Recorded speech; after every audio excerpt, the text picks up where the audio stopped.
आप सभी भक्तों को मेरा सादर प्रणाम है। मैं दिव्या हरितालिका तीज के अवसर के लिए एक शिव जी का भजन लेकर के आई हूँ। उम्मीद करती हूँ कि आप लोगों को अच्छा लगेगा।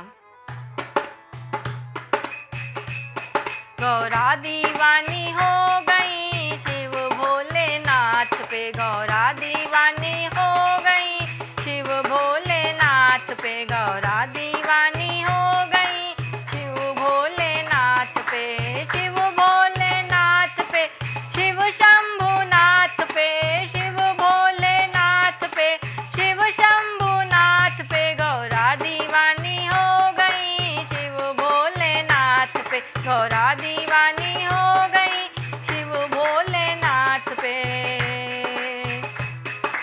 भोला को प्यारी लागे अपनी जटाएं, भोला को प्यारी लागे अपनी जटाएं, भोला को प्यारी लागे अपनी जटाएं, गौरा दीवानी हो गई गंगा की धार पे, गौरा दीवानी हो गई गंगा की धार पे, गौरा दीवानी हो गई शिव शंभुनाथ पे, गौरा दीवानी हो गई शिव शंभुनाथ पे।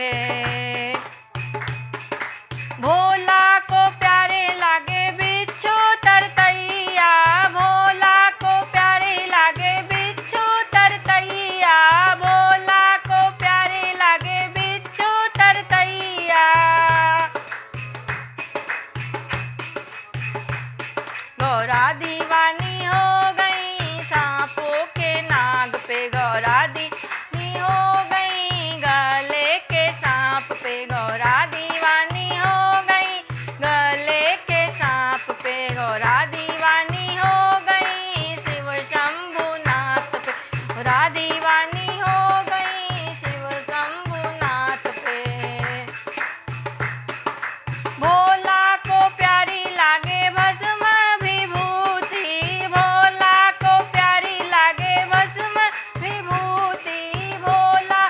प्यारी लागे भस्म विभूति, गौरा दीवानी हो गई डमरू की तान पे, गौरा दीवानी हो गई डमरू की तान पे, गौरा दीवानी हो गई डमरू की तान पे, गौरा दीवानी हो गई शिव भोलेनाथ पे, गौरा दीवानी हो गई शिव भोलेनाथ पे। भोले को प्यारा लागे जंगल बसेरा, भोले को प्यारा लागे जंगल बसेरा, भोले को प्यारा लागे जंगल बसेरा, गौरा दीवानी हो गई बाघा की छाल पे, गौरा दीवानी हो गई बाघा की छाल पे, गौरा दीवानी हो गई शिव शंभुनाथ पे, गौरा दीवानी हो गई शिव शंभुनाथ पे।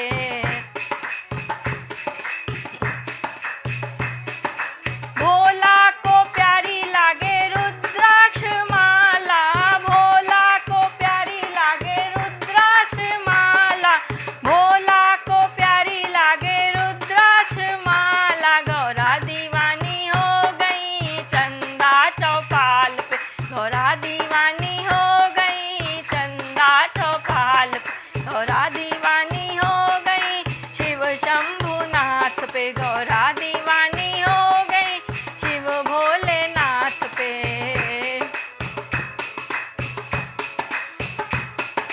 भोला को प्यारी लागे नंदी की सवारी, भोला को प्यारी लागे नंदी की सवारी, भोला को प्यारी लागे नंदी की सवारी, मैया भी चढ़ के आ गई शेर की सवारी, मैया भी चढ़ के आ गई शेर